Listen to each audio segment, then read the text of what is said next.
সোহাগ ভাই, আমার এই গাগনের বাগান করার খুব ইচ্ছা ছিল। আমের গাছ আমার অনেক ছিল, বাগানটা কেটে দিয়ে আমি এই গাগন বাগান করার আমার স্বপ্ন ছিল। তো করলাম, করে দেখছি যে ফল এতে 5 থেকে 7 বার আমি ফল পাই, আর আম তো একেবারে শেষ হয়ে যায়। তাহলে এটা অনেকবার পাচ্ছি। আর ধরেন এইটা ফল বাড়াতে হলে সার অন্তত প্রতিবার ফল তোলার পরে সারগুলা দিতে হবে। সার দেবেন আপনি, তারপরে যে এইগুলা কাটা লাগে, কাটে যে এখন ফল পেতে হলে এগুলি কাটে দিতে হয় ডুগাগুলা, তাহলে আপনি ফল বেশি পাবেন। আর এই ফল থেকে ধরেন অনেক বছরে 6 মাসে এই ফলটা পাবেন আপনি। আমি পাই বা বিক্রির দামও ভালোই পাওয়া যায়, সময়ে ভালো দাম পাওয়া যায়।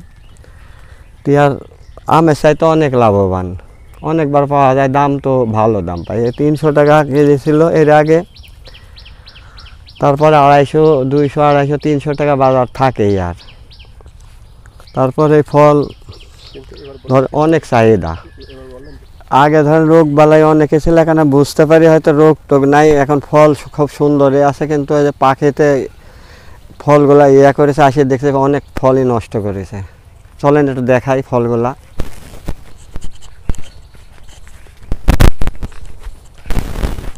আচ্ছা 2-1টা দেখাই না, এ দেখেন এভাবে নষ্ট করছে ফলগুলা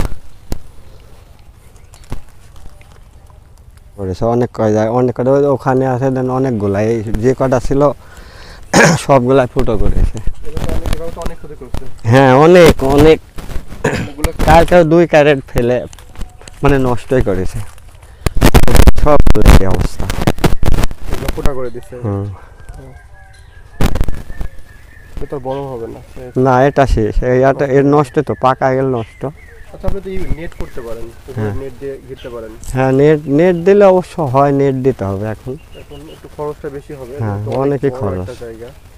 কিন্তু এর উপর দিয়ে নেট দিলে প্রচুর অর্থের দরকার, অর্থটা থাকা লাগবে তো। সেটাই, নেট দিলে অবশ্য পাখি আর ফুটা করতে পারবে না, পাখি আসতে পারবে না। এই সবগুলাই একই অবস্থা দেখেন। পাখিটাও চলে হবে ডাউন করা যায়, যেটাই মানে পাকা এগুলাই দেন এই অবস্থা। অনেকগুলো ক্ষতিগ্রস্ত, প্রায় প্রতিটা গাছে এরকম প্রত্যেকটা প্রতিটা